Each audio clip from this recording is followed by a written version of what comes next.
Welcome back to my channel.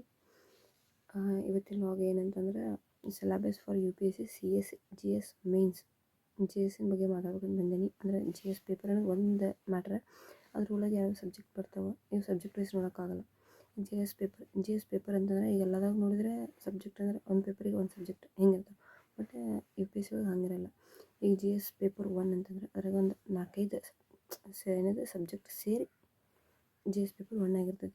ಅದು subject ಯಾವ್ಯಾವ, ಈ ಜಿ ಎಸ್ ಪೇಪರ್ ಒಳಗೆ ಯಾವ್ಯಾವ ಸಬ್ಜೆಕ್ಟ್ ಬರ್ತಾವೆ, ಜಿ ಎಸ್ 2 ಒಳಗೆ ಯಾವ್ಯಾವ ಪೇಪರ್ ಬರ್ತಾವೆ, ಯಾವ ಸಿಲೆಬಸ್ ಬರ್ತೈತಿ, ಅದನ್ನು ಜಿ ಎಸ್ 3 ಜಿ ಎಸ್ 4 ಹಿಂಗೆಲ್ಲ ಯಾವ್ಯಾವ ಸಬ್ಜೆಕ್ಟ್ ಯಾವ ಸಿಲೆಬಸ್ ಬರ್ತಾವೆ ನಿಮ್ಗೆ ಹೇಳ್ಬೇಕಂತ ಈ ಲಾಗ್ ಮಾಡತ್ತೀನಿ. ಗೊತ್ತಿದ್ರೆ ಓಕೆ, ಗೊತ್ತಿಲ್ಲರಿಗೆ ಶೇರ್ ಮಾಡಿರಿ, ಕಮೆಂಟ್ ಮಾಡಿರಿ, subscribe to Sanju Akshu logs. ಇದು ಹೊಸ ಚಾನಲ್ ನಮ್ಮದು, ನಿಮ್ಮ ಸಪೋರ್ಟ್ ನಮಗೆ ಬೇಕು. ನಮ್ಮ ವಿಡಿಯೋ ನಿಮಗೆ ಯೂಸ್ಫುಲ್ ಆಗೈತೆ ಅಂತಂದರೆ ನಿಮ್ಮಿಂದ ನಮಗೊಂದು ಸಣ್ಣ ಭರವಸೆ ಮೂಡಲಿ. ಲೈಕ್ ಕೊಡ್ರಿ ಅಂದೆ, ಸಬ್ಸ್ಕ್ರೈಬ್ ಮಾಡಿರಿ. ಈ ಲಾಗ್ನ ತಡ ಮಾಡಿದೆ ಸ್ಟಾರ್ಟ್ ಮಾಡೋಣ.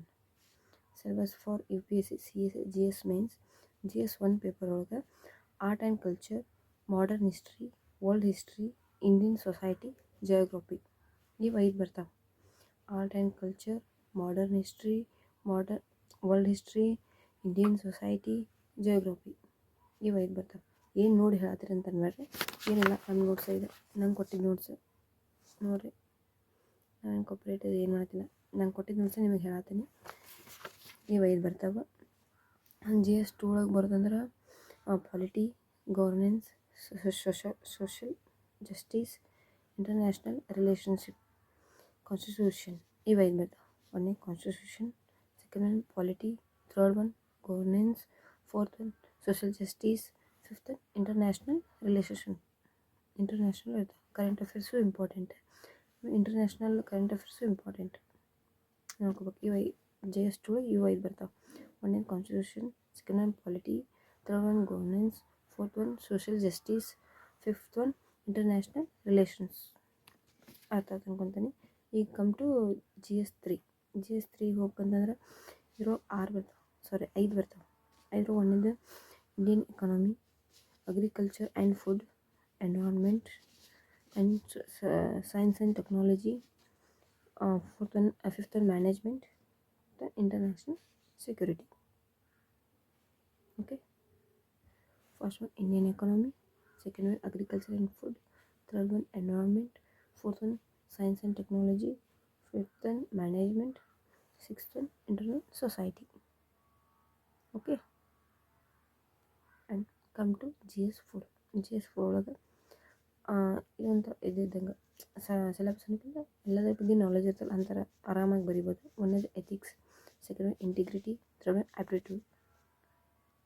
ಇದ್ರೊಳಗೆ ಇನ್ನೊಂದು ಮೇನ್ ಇಂಪಾರ್ಟೆಂಟ್ ಅಂದ್ರೆ GS4 ಒಳಗೆ ಕೇಸ್ ಸ್ಟಡಿ ಬರ್ತೈತಿ. ಕಂಪಲ್ಸರಿ ಕೇಸ್ ಸ್ಟಡಿ ಬರ್ತೈತಿ. ಫಸ್ಟ್ನಾಗ GS4 ಒಳಗೆ ಬರೋದು ಎಥಿಕ್ಸ್, ಇಂಟಿಗ್ರಿಟಿ, ಆ್ಯಪ್ಟಿಟ್ಯೂಡ್, ಲಾಸ್ಟಿಗೆ case study is most important thing. ಇದಕ್ಕೆ ಕರೆಂಟ್ ಅಫೇರ್ಸ್ ಇಂಪಾರ್ಟೆಂಟ್ ಆಕೈತಿ. ಇಂಟರ್ನ್ಯಾಷನಲ್ ಕರೆಂಟ್ ಅಫೇರ್ಸ್ ಪ್ಲಸ್ ಇದು ಇಂಡಿಯನ್ ಕರೆಂಟ್ ಅಫೇರ್ಸ್. ಇದಕ್ಕೆ G S 2 and GS4 current affairs is most important.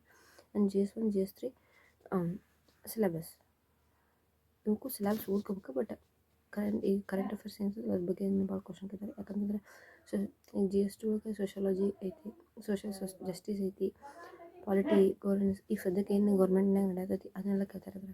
So ನಾವು ಕರೆಂಟ್ ಅಫೇರ್ಸ್ ಕವರ್ ಮಾಡಿಕೊಟ್ರೆ ಅಂದರೆ easy ಆಕೈತಿ question answer ಬಿಡಿಸೋದು. GS4 ಒಳಗೆ ಎಷ್ಟು case study is most important thing. ಇದು ಕರೆಂಟ್ ಅಫೇರ್ಸ್ ಅಂದ್ಕೊಂಡ್ರೆ GS 2 GS4 ಆರಾಮಾಗಿ ಬರಿಬೋದು, ಏನು ಪ್ರಾಬ್ಲಮ್ ಇಲ್ಲ. ಕಮ್ ಟು ಈಗ ಸಿಲೆಬಸ್ ನೋಡ್ಕೊಬೇಕಂದ್ರೆ ಬುಕ್ ಲಿಸ್ಟ್. ಈಗ ಆರ್ಟ್ ಆ್ಯಂಡ್ ಕಲ್ಚರ್ ಇದಕ್ಕೊಂದು ಸಪ್ರೇಟ್ ಬುಕ್ ಐತಿ. ಯಾಕಂದರೆ ಬುಕ್ ಅದಾವೆ, ನಿಮ್ಗೆ ತೋರಿಸ್ತಾನೆ. 1 ಸೆಕೆಂಡ್ ವೇಟ್ ಮಾಡಿ. ಅವೆಲ್ಲ ಈಗ ಫುಲ್ ಸ್ಪ್ರೆಡ್ ನಿಮ್ಗೆ ತೋರಿಸ್ತಾನೆ. ಯಾವಾಗಲೂ ಒಂದಿನ ಎಲ್ಲ ಸೆಟ್ ಮಾಡಿಕೊಂಡೆ ಈಗ ನಿಮ್ಗೆ ತೋರಿಸಿದ್ದು ಗೊತ್ತಾಗಲ್ಲ. ಹಂಗೆ ನನಗೆ ಏನೇನು ಬೇಕು ಅಂದ್ಕೊಂಡು ನಾನು ಅಷ್ಟೇ ಜಸ್ಟ್ ಇದು ಮಾಡೀನಿ. ಎಲ್ಲ ಒಂದೇ ಸೆಕೆಂಡ್ ನಿಮ್ಗೆ ತೋರಿಸ್ತೀನಿ. ಆರ್ಟ್ ಆ್ಯಂಡ್ ಕಲ್ಚರ್ ಇಷ್ಟು ದೊಡ್ಡ ಬುಕ್ ಐತಿ. ಇಷ್ಟು ದೊಡ್ಡ ಬುಕ್ ನಮಗೆ ಓದೋಕ್ಕಾಗಲ್ಲ, ಅದೆಲ್ಲರಿಗೂ ಗೊತ್ತಿದ್ದ ವಿಷಯ. ಇಷ್ಟು ದೊಡ್ಡ ಬುಕ್ ಯಾರಿಗೂ ಓದೋಕ್ಕಾಗಲ್ಲ. ಮೇನ್ ಟಾಪಿಕ್ ತೊಗೊಂಡು ಓದ್ಕೋಬೇಕು. ಅದ್ರಗೊಂಡು ನಿಮ್ಗೊಂದು ವಿಡಿಯೋ ಮಾಡ್ತಾನೆ, ಅದನ್ನು ವಿಡಿಯೋ ಮಾಡಿ ಅದನ್ನು ಹಾಕ್ತೀನಿ. ಇವತ್ತು ನಾನು ಬಂದಿದ್ದು just syllabus for U P S C G S mains ಅದ್ರ ಬಗ್ಗೆ ಮಾತಾಡೋಕೆ ಬಂದಾನೆ. GS 1 ಒಳಗೆ ಆರ್ಟ್ ಆ್ಯಂಡ್ ಕಲ್ಚರ್ ಇಂಪಾರ್ಟೆಂಟ್. ಈಗ ಇನ್ನೊಮ್ಮೆ ಹೇಳ್ತೀನಿ, ಕೇಳ್ಕೊಂಡ್ರೆ ಲಾಸ್ಟ್ ಟೈಮ್ ಹೇಳೋದು. ಜನರಲ್ ಸ್ಟಡೀಸ್ ಪೇಪರ್ 1 ಇದ್ರೊಳಗೆ ಒಂದು ಸ್ವಲ್ಪ ಡಿಸ್ಟರ್ಬೆನ್ಸ್ ಇತ್ತು. ಕಮ್ ಟು GS1 ಪೇಪರ್ ಒಳಗೆ art and culture first, second one modern history, third one world history, fourth one Indian society, fifth one geography. ಇವು 5 ಬರ್ತಾವೆ. GS2 ಒಳಗೆ first one constitution, second one polity, third one governance, fourth one social justice, fifth one international relationships plus ಇದಕ್ಕೆ current affairs. GS3 ಒಳಗೆ Indian economy, agriculture and food, third one environment, fourth one the science and technology, fifth one management, sixth one internal security. Come to GS4 ethics, integrity, aptitude plus important case study and current affairs. ಇವೆರಡಕ್ಕೂ both international current affairs important, plus ನಮ್ಮ ಇಂಡಿಯಾದಾಗ ಏನು ಹೇಳತ್ತೆ, ಈ government ಏನು ಮಾಡತ್ತೈತಿ ಅದೆಲ್ಲ current affairs most important. Second ಒನ್ನಿಗೆ ಮಾತ್ರ GS ಸೆಕೆಂಡ್ ಪೇಪರಿಗೆ ಮಾತ್ರ ಗೌರ್ಮೆಂಟ್ ಒಳಗೆ ಏನು ನಡೀತೈತಿ ಅದೆಲ್ಲ ಇಂಪಾರ್ಟೆಂಟ್ ಕರೆಂಟ್ ಅಫೇರ್ಸ್. ಇದು ಇಷ್ಟೇ ಸಿಲೆಬಸ್ ಇರ್ತದೆ UPSC GS ಮೇನ್ಸ್. ಇನ್ನೂ ಏನೇನು ಕನ್ಫ್ಯೂಸ್ ಇತ್ತಂದ್ರೆ ನಾನು ಅದನ್ನು ಲಾಸ್ಟಿಗೆ ಅಟ್ಯಾಚ್ ಮಾಡಿರ್ತಾರೆ ನೋಡ್ಕೊರಿ. ಆಮೇಲೆ ಇನ್ನೂ ವಿಡಿಯೋಸ್ ಬೇಕು ಇದ್ರ ಬಗ್ಗೆ ಮಾಡಿರಿ ಅಂದ್ರೆ ನಾನು ಮಾಡ್ತೀನಿ. UPSC ಎಕ್ಸಾಮ್ ಬಗ್ಗೆ ಯಾವುದಾದ್ರು ಇದ್ರೆ ಕೇಳಿರಿ. ಆಮೇಲೆ ಇದು ಚಾನಲ್ ಬರೀ UPSC ಅಂತ ಡೆಡಿಕೇಟ್ ಅಂತ ಏನಿಲ್ಲ, ನಮ್ಮ ಪರ್ಸ್ನಲ್ ವ್ಲಾಗ್ಸು ಮಾಡ್ಕೋತೀವಿ. ಏನಾರ ನಮ್ಮ ಮನೆ ಫಂಕ್ಷನ್ ಇದ್ದಾಗ ಅಥವಾ ಕುಕ್ಕಿಂಗ್ ಅದು ಇದು ಎಲ್ಲ ಮಿಕ್ಸ್ ಇರ್ತೈತಿ. ನಾನು ಜಸ್ಟ್ ನಂದು ಇದ್ರ ಬಗ್ಗೆ ಅಷ್ಟು ಹೇಳ್ಕೊಕೆ ಬಂದೇನಿ. ಇದನ್ನು ಮಾಡ್ಬೇಕಂತ ನಂಗೆ ಯಾಕೋ ಇದು ಯೂಸ್ಫುಲ್ ಆಕೈತಿ. ಒಂದು ಸ್ವಲ್ಪ ಜನಕ್ಕೆ ಗೊತ್ತಿಲ್ಲಾರಿಗೆ. ಈಗ ಹಳ್ಳಿಯೊಳಗೆ UPSC ಮಾಡ್ಕೊಂಡು ಕನ್ಸ್ಕೊಂಡಿರ್ತಾರೆ. ಈಗ ಫಾರ್ ಎಕ್ಸಾಂಪಲ್ ನಮ್ದು ಹಳ್ಳಿ, ನಾವು ಹಳ್ಳಿಯೊಳಗೆ ಇದ್ದಾಗ ಒಂದು ಸ್ವಲ್ಪ ಜನ ನಮ್ಮ ಮನೆ ಬಾಜು ಇಟ್ಕೋತೀನಿ.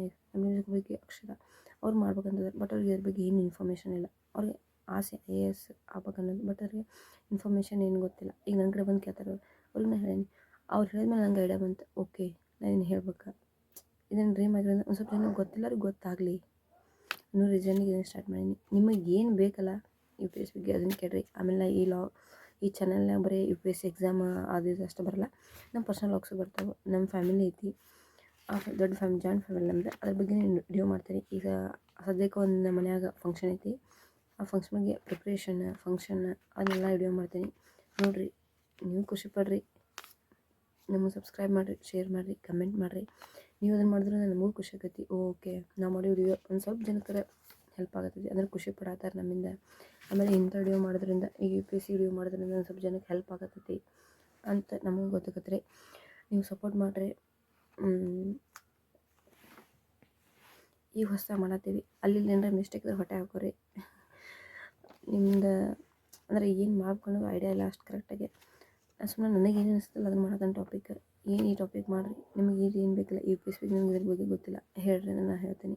ನನ್ನ ಕಡೆ ಬುಕ್ಸ್ ಅದಾವೆ, ಬುಕ್ ಲಿಸ್ಟ್ ತೋರಿಸ್ತಾನೆ ಅನ್ಸುತ್ತೆ. ಆಮೇಲೆ ಆನ್ಸರ್ ರೈಟಿಂಗ್ ಹೆಂಗೆ ಬರಬೇಕಂತ ಎಲ್ಲ ಲಿಸ್ಟ್ ಅದೆಲ್ಲ ತೋರಿಸ್ತೀನಿ. ನಾನು ಪ್ರಿಪೇರ್ ಆಗೋ ಜೊತೆ ನೀವು ಪ್ರಿಪೇರ್ ಆಗಿರಿ, ನೀವು ಎಕ್ಸಾಮ್ ಕೊಡಿರಿ, ನೀವು ಬರೀರಿ. UPSC ನೋಟಿಫಿಕೇಷನ್ 2025 ಆಲ್ರೆಡಿ ಮುಗಿಯೋಕೆ ಬಂದೈತಿ. ಯಾರು ಹಾಕ್ಕೊಂಡಿಲ್ಲ ಹಾಕ್ಕೋರಿ. ಜನವರಿ 22ಗೆ ಸ್ಟಾರ್ಟ್ ಆಗೈತಿ. ಈ ಲಾಸ್ಟ್ ಫೆಬ್ರವರಿ 11 ಲಾಸ್ಟ್ ಡೇಟ್ ಐತಿ. ನಿಮ್ಗೆ ಯಾರು ಇದು ಸರ್ವರ್ ಬಿಸಿ ಐತೆ ಆಲ್ರೆಡಿ, ಬೇಗ ಹಾಕ್ಕೋರಿ. ಹಾಕ್ಕೊಂಡು ಎಕ್ಸಾಮಿಗೆ ಪ್ರಿಪೇರ್ ಆಗಿ ಸ್ಟಾರ್ಟ್ ಆಗಿರಿ. ಪ್ರಿಲಿಮ್ಸಿಗೆ ಸ್ಟಾರ್ಟ್ ಆಗಿರಿ. ಫಸ್ಟ್ ಒಂದು 3 ತಿಂಗಳು ಮಾತ್ರ ಪ್ರಿಲಿಮ್ಸಿಗೆ ಇಡಬೇಕು. ನೀವು ಯಾರಾಗಲಿ ಎಷ್ಟೋ ಪರ್ಫೆಕ್ಟ್ ಅದಾರ ಅಂದ್ರೆ 3 ತಿಂಗಳು ಮಾತ್ರ ಪ್ರಿಲಿಮ್ಸಿಗೆ ಬೇಕು. ಕರೆಂಟ್ ಅಫೇರ್ಸ್ ಕವರ್ ಮಾಡ್ಕೋಬೇಕು. ಹಾಗಾಗಿ ಒಂದು ವರ್ಷಕ್ಕೆ ಕರೆಂಟ್ ಅಫೇರ್ಸ್ ಕವರ್ ಮಾಡ್ಕೋಬೇಕು. ಓದ್ಲಾರಿಗೆ ಹೇಳ್ತಾನೆ, ಕಂಟಿನ್ಯೂ ಓದ್ಕೊತ ಬಂದರೆ ಓಕೆ, ನೋ ಪ್ರಾಬ್ಲಮ್. ಓದ್ಲಾರಿ ಕರೆಂಟ್ ಅಫೇರ್ಸ್ ಇದು ಮಾಡ್ಕೋಬೇಕು, ಕವರ್ ಮಾಡ್ಕೋಬೇಕು, ಸಿಲೆಬಸ್ ಕವರ್ ಮಾಡ್ಕೋಬೇಕು. ಭಾಳ ತ್ರಾಸ ಆಕೈತಿ. ಹಂಗೆ ಒಂದು 3 ತಿಂಗಳಾದರೂ ಬೇಕು UPSCಗೆ. ಪ್ರಿಲಿಮ್ಸಿಗೆ ಹೇಳ್ತಿದ್ದಾನೆ, ಪ್ರಿಲಿಮ್ಸಿಗೆ 3 ತಿಂಗಳಾದರೂ ಡೆಡಿಕೇಟ್ ಕಷ್ಟ ಇಡಬೇಕು. ಆಮೇಲೆ ಮೇನ್ಸಿಗೆ ಮಾತ್ರ ನೀವು ವರ್ಷ ಪೂರ್ತಿ ಓದೇ ಬಿಟ್ಟಿರ್ತೀರಿ, ಏನು ಪ್ರಾಬ್ಲಮ್ ಇರೋಲ್ಲ. ಫಸ್ಟಿಗೆ ನಮ್ಮ ಫೋಕಸ್ ಇರೋದು ಪ್ರಿಲಿಮ್ಸ್ ಪಾಸ್ ನೆಕ್ಸ್ಟ್ ಇದೆ. ನಮ್ಮ ಪ್ರಿಲಿಮ್ಸ್ ಪಾಸ್ ಆಗೋದು, ಬಟ್ ಮೇನ್ಸ್ ಪಾಸ್ ಆಗಲಿಲ್ಲ ಫಸ್ಟ್ ಅಟೆಂಪ್ಟಿಗೆ. ಏನು ಮಾಡೋಕ್ಕಾಗಲ್ಲ, ಜಸ್ಟ್ ಅದನ್ನೇ ಬಿಟ್ಟು ನೆಕ್ಸ್ಟ್ ಇದಕ್ಕೆ ಪ್ರಿಪೇರ್ ಆಗತ್ತೀನಿ. ನೋಡ್ಬೇಕು ಈ ಸಲ ಏನಾಗತ್ತಂತ. ದೇವ್ರ ದಯೆಯಿಂದ ಇದ್ರೆ ಪಾಸ್ ಆದ್ರೆ ಭಾಳ ಚಲೋ ಆಕೈತಿ. ನಮ್ಮ ಕನಸು ಈಡೇರಿದ್ರೆ ಖುಷಿ ಆಕೈತಿ. ಅದಕ್ಕೆ ನಿಮ್ಮ ಆಶೀರ್ವಾದನೇ ಇರಲಿ. ಅದ್ರ ಜೊತೆ ನಾನು ವಿಡಿಯೋ ಶಾರ್ಟ್ ಮಾಡ್ಕೊಳ್ಳೋಣ. ನನ್ನ ಜೀವನದಾಗ ಹೊಸ ಒಂದು ಚಾಪ್ಟರ್ ಇದೆ. ಇದಕ್ಕೆ ನಿಮ್ಮ ಆಶೀರ್ವಾದ ಬೇಕು. ಯಾಕಂದ್ರೆ UPSC ನಾನು ಪರ್ಸನಲಾಗಿ ಮಾಡ್ಕೋಬೋದು, ಬಟ್ ಇದಕ್ಕೆ ಮಾತ್ರ ನಿಮ್ಮ ಸಪೋರ್ಟ್ ಬೇಕು. ನಿಮ್ಮ ಸಪೋರ್ಟ್ ಇದ್ದರೆ ನಾನು ಇದ್ರೊಳಗೆ ಬೆಳೆಯೋಕ್ಕಾಗೋದು. ನೀವು ಸಪೋರ್ಟ್ ಮಾಡಿರಿ. ಇದು ನಮ್ಮ ಹಂಬಲ್ ರಿಕ್ವೆಸ್ಟ್. ಈ ಲಾಗ್ ಇಲ್ಲಿಗೆ ಎಂಡ್ ಮಾಡ್ತೀನಿ. ನೆಕ್ಸ್ಟ್ ಲಾಗ್ ನೋಡ್ತೀರಿ. ನೆಕ್ಸ್ಟ್ ಇದೇ ಅಂದ್ರೆ UPSC ಲಾಗ್ ಬರ್ತೈತೋ ಏನು ನಮ್ಮ ಫ್ಯಾಮಿಲಿ ರಿಲೇಟೆಡ್ ಬರ್ತೈತೋ ಗೊತ್ತಿಲ್ಲ, ವೇಟ್ ಮಾಡ್ತೀರಿ. ಬಟ್ ಡೈಲಿ ಲಾಗ್ ಹಾಕ್ತೀನಿ, ನೋಡ್ತೀರಿ. ನೀವು ಖುಷಿ ಪಡ್ರಿ, ನಮ್ಮನ್ನು ಖುಷಿ ಪಡಿಸ್ರಿ. Thank you for watching. Subscribe to Sanjok's vlogs.